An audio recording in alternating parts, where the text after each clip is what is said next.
Congress party Nellore జిల్లా OBC chairman Sirivella Naresh నిర్వహిస్తున్న 30 రోజుల పాటు జరిగే ఈ కార్యక్రమానికి రోజు రోజుకు ప్రజాదరణ పెరుగుతుండడం హర్షణీయం. 9 రోజుల పాటు సాగిన ఈ ప్రత్యేక హోదా పోరుబాట కార్యక్రమం 10వ రోజు స్థానిక వెంకటేశ్వరపురంలో జరిగిన కార్యక్రమానికి ముఖ్య అతిథులుగా కొండ అనిల్ కుమార్, భాస్కర్ యాదవ్, అర్జున గురుమూర్తి, నిత్యానందం పాల్గొని ప్రజలకు వివరిస్తూ దళిత, వెనుకబడిన మైనారిటీ, బడుగు బలహీన వర్గాల అభ్యున్నతికి పాటుపడిన కాంగ్రెస్ పార్టీ దేశ వ్యాప్తంగా ఉన్న అన్ని రాష్ట్రాలకు అభివృద్ధిని రాజ్యాంగబద్ధంగా అమలు చేస్తే ప్రస్తుతం మోడీ బీజేపీ ప్రభుత్వం అందుకు విరుద్ధంగా వ్యవహరిస్తుందని, ఉమ్మడి ఆంధ్రప్రదేశ్ రాష్ట్రాన్ని 2 రాష్ట్రాలుగా విభజించాలని నాడు బీజేపీ ప్రభుత్వం అధికార కాంగ్రెస్ ప్రభుత్వంపై తీవ్రంగా ఒత్తిడి తీసుకువచ్చి నేడు విభజన హామీల్లో భాగంగా ఉన్న ఆంధ్రప్రదేశ్ రాష్ట్రానికి ప్రత్యేక హోదా ఇవ్వకుండా మోసం చేసిందని, విద్యను, వైద్యాన్ని, వ్యాపారాన్ని, వ్యవస్థల్ని నిర్వీర్యం చేసేందుకు బీజేపీ మోడీ ప్రభుత్వం అనేక ప్రయత్నాలు చేస్తుందని, ఆంధ్రప్రదేశ్ రాష్ట్ర యువతను గత కాంగ్రెస్ ప్రభుత్వం మేధావులుగా చేస్తే నేడు బీజేపీ మోడీ ప్రభుత్వం మతోన్మాదాన్ని నింపి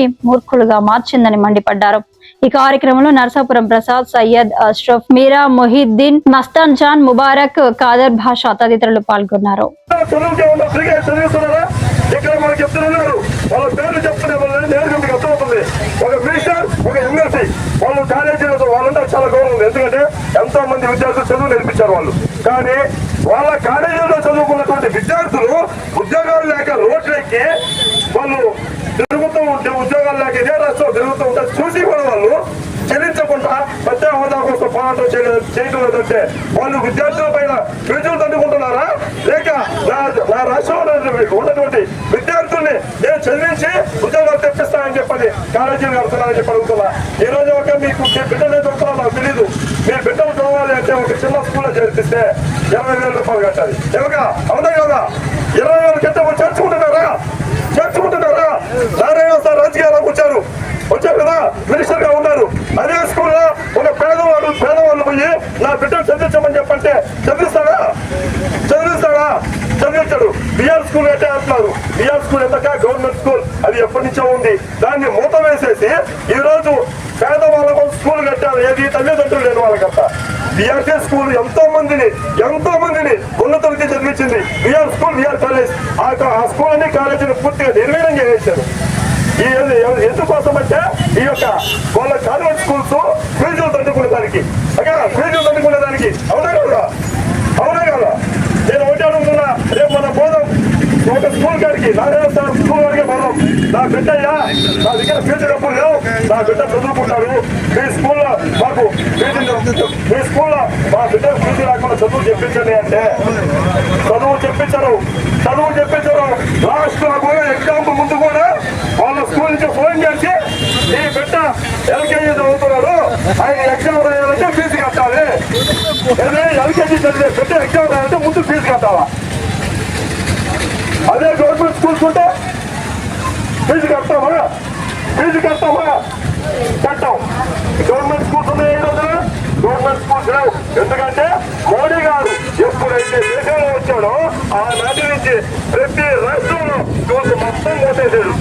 ఎందుకంటే డైరెక్ట్ కాన్వెంట్ వాళ్ళని మాతో ఉందండి, మీ స్కూల్ కి మేమే మార్కెటింగ్ చేస్తాం, మీ స్కూల్లో ఆటోమేటిక్ గా విద్యార్థులందరూ చేస్తారు. ఉన్న గవర్నమెంట్ స్కూల్ తీసేస్తే ఆటోమేటిక్ గా అక్కడ మీ స్కూల్లో చేస్తారు. అక్కడ ప్రత్యేక హోదా వచ్చే లాభాలు ఫస్ట్ జిఎస్టీ ఉండదు. జిఎస్టీ అంటే గంటగా ట్యాక్స్. ఈ రోజు చేతులపై ట్యాక్స్, చికెన్ కొంటాను దానిపై జిఎస్టీ, అవునా? బియ్యం కొంటాము దానిపై జిఎస్టీ, వాటర్ మీద చికెన్ చేస్తాం దానిపై జిఎస్టీ. రోడ్డు పైన అమ్ముకునే జిఎస్టీ ఉందా? లేదు. అదంటే పేటీఎం మిషన్ పెడతా ఉంటాడు, పేటీఎం మిషన్ డబ్బులు వసూలు చేస్తాడు.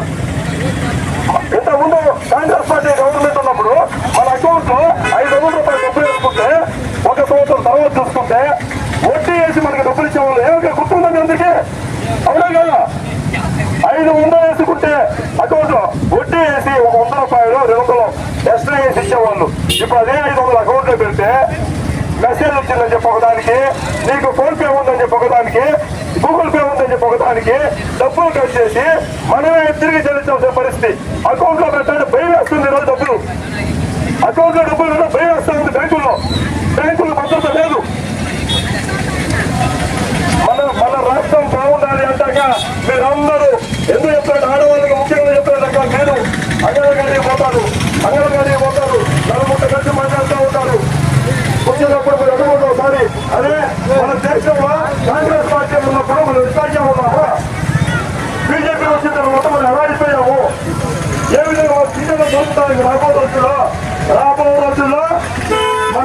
తిండి దొరకదు. ఒక 2 నిమిషాలు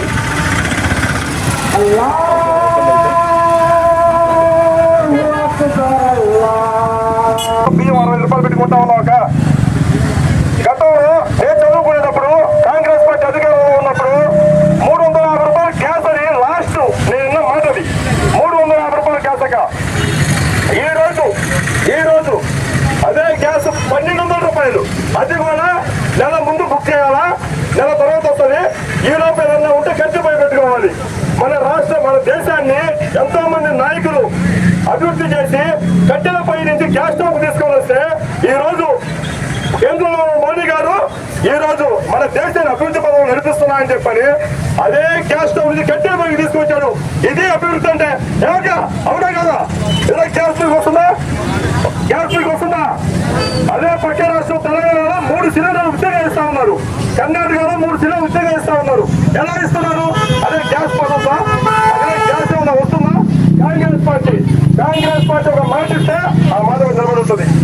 ఈ రోజు మన రాష్ట్రానికి ప్రత్యేక హోదా లేకపోవడం వల్ల మన రాష్ట్రంలో మనం ఎంతో కష్టపడి మన బిడ్డల్ని చదివించుకుంటే అప్పులు చేసి కూలి తిన్నా అన్నం లేకపోయినా కష్టం చేసి మనం బిడ్డలు చదివించుకుంటా ఉంటే ఆ బిడ్డలు పక్క రాష్ట్రాల ఉద్యోగం కోసం పక్క రాష్ట్రాలకు పోయి అక్కడ ఉద్యోగాలు వస్తాయా రావా అని చెప్పని ఎదురు చూస్తా రూములు తీసుకొని రూముల్లో కూర్చొని మా అమ్మ నాన్నకి ఉద్యోగాలు లేవని చెప్తే మా అమ్మ నాన్న బాధపడతారేమో అని చెప్పని వాళ్ళు ఎన్నో బాధలు అనుభవిస్తున్న రోజులు మేము చూస్తూనే ఉన్నాం.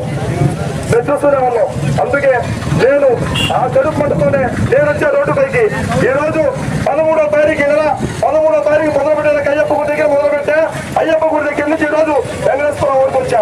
30 రోజుల పాటు నెల్లూరు నగరం మొత్తం తిరిగి ఈ యొక్క కార్యక్రమాన్ని పూర్తిగా విజయవంతం చేస్తాను. మీ అందరూ నాకు మద్దతు పలకండి. ప్రత్యేక హోదా తీసుకొని వస్తా మీకోసం, మీకు ఈ రాష్ట్ర ప్రజల కోసం. నెల్లూరు జిల్లాలో ఎందుకు మొదలుపెట్టామంటే ఆనాడు మన రాష్ట్రానికి తెలుగు రాష్ట్రం మనకి రావాలా అని చెప్పి అమరజీవి పొట్టి శ్రీరాములు గారు ఆ రోజు ఆమరణ అధ్యక్ష చేసి చనిపోతే కూడా మన రాష్ట్రానికి తెలుగు రాష్ట్రం మనకి ఇకపోతే ఒక గాయకుడు ఒక పాట పాడి ప్రజల్ని చైతన్యవంతం చేసి ఆ రాష్ట్రానికి తీసుకొచ్చిన జనత మన నెల్లూరు జిల్లా శివపురి గడ్డ ఇది. అలాంటి శివపురి గడ్డని మొదలు పెట్టాలంటే రాష్ట్రం మొత్తం ఈ రోజు ప్రతి ఒక్కరు మన సాధిస్తున్నారక ఒక్కనే మొదలు పెట్టా. ఈ రోజు 100 మంది జనాభా ఇట్లాగే వేల మంది జనాభాని చైతన్యవంతం చేసి ప్రత్యేక హోదా కోసం పోరాడతా. అమరావతిలో ఆమరణ నిరాహారదీక్ష చేసినా సరే ప్రత్యేక హోదా తీసుకొని వస్తా. ప్రత్యేక హోదా రాని పక్షంలో నా ప్రాణం అడ్డు పెట్టినా సరే కాంగ్రెస్ పార్టీకి ఓటేస్తున్నాం. ప్రత్యేక హోదా తీసుకొస్తున్నామని మాటిస్తున్నా. మీకోసం, మీ బిడ్డల కోసం, నేను ఈ ప్రత్యేక హోదా పోరాటం స్టార్ట్ చేసి ప్రత్యేక హోదా తీసుకొని వస్తా అని చెప్పని మాటిస్తున్నాక ఎంతసేపు అందరూ నిలబడి నా కోసం వచ్చినందుకు మీ అందరూ నిలబడినందుకు నాకు చాలా బాగా ఉందక. కానీ ఎందుకు నిలబడ్డామంటే పిచ్చి చేసే స్తోమత కదక. కానీ ఎందుకంటే మనందరూ రోడ్ల పైకి వచ్చామని చెప్పని ఢిల్లీకి వెళ్ళిపోవాలి. సౌండ్ ఢిల్లీకి వెళ్ళిపోవాలి అంటే రోడ్డు మీద మనం చదవాలి. నెక్స్ట్ జరగబోయే కార్యక్రమం తప్పట్లు తారాలు తీసుకొని రోడ్డు ఎక్కామంటే అక్కడ కొట్టే సౌండ్ ఢిల్లీ పోవాలి. అప్పుడు మన రాష్ట్రం ఉద్యోగం వస్తుంది. ఎందులో ఒక యువకులు సాక్షి చెప్పే కదా ఇంత సపోర్ట్ చేస్తారని చెప్పని ఆంధ్రప్రదేశ్ అమాయకులు కాదక్క. కానీ మనం ఎందుకులే నాయకులు ఉన్నారు తీసుకొని వస్తారులే అని చెప్పి అనుకుంటాం. కానీ ఆ నాయకులు ఈ రోజు మనం ఓటేసినటువంటి నాయకులు ఏసీ కార్లు ఏసీ బంగాళాలో ఉంటున్నారు. అదే ఓటేసిన ప్రజలు మాత్రం రోడ్ల పైకి వచ్చి నిలబడుతూ ఉన్నారు. అవునా కాదా? ఒప్పుకుంటారా? మరి రాష్ట్రంలో దేశంలో దొంగలు పడ్డారు. దేశంలో దొంగలు పడి ఆంధ్రప్రదేశ్ రాష్ట్రానికి ప్రత్యేక హోదా కోరడం చేత ప్రాంతీయ పార్టీలు దొంగలుగా మారితే పెద్దదైనటువంటి ఢిల్లీలో కూర్చున్నటువంటి మోడీ ప్రభుత్వం మీ బ్యాంకులో డబ్బులతో సహా లూటీ చేస్తుంది. పైసా కూడా పెట్టుకొని కడుపున్న కట్టుకొని రెక్కలు ముక్కలు చేసుకొని కష్టార్థంలో మీ బిడ్డల భవిష్యత్తు కోసం ఎన్నెన్నో ఆలోచనలు ఎన్నెన్నో ఊహాగానాలు మీరు కోరుతారు. కానీ మోడీ ప్రభుత్వానికి అనుకూలమైన ప్రాంతీయ పార్టీలు మీ ఓటిన గెలిచినంత కాలం మీకు ప్రత్యేక హోదా రాదు. మీకు ప్రత్యేక హోదా రావాలని ఆర్మిస్తులు ఎండనక వాననక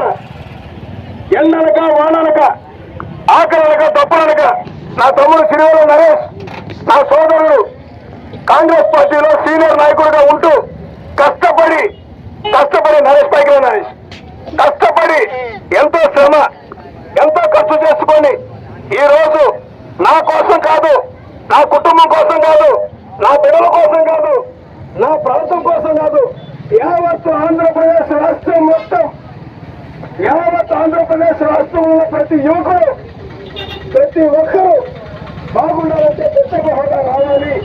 ఆ ప్రత్యేక హోదా కోసం నా ప్రాణమైన తెగెత్తు పెడతాను, నా ప్రాణమైన బలంగా పెడతాను. అవతల ప్రతిపక్ష పార్టీలు, ఇటుపక్క అధికార పార్టీలు ఎన్ని ఒత్తిడి తెచ్చినా నా సోదరుడు భయపడక తెలియకుండా దేనికి కూడా వెళ్ళకుండా ఆహర్షతో పనిచేస్తున్నాడు. ఎందుకోసం తెలుసమ్మా? ప్రత్యేక హోదా కావాలి.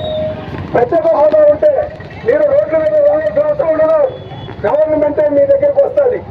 ప్రత్యేక హోదా ఉంటే కలెక్టర్ ఎక్కడో కూర్చొని మీరు సోమవారం పోయి అర్జీ చేయాల్సిన అవసరం ఉండదు. ప్రత్యేక హోదా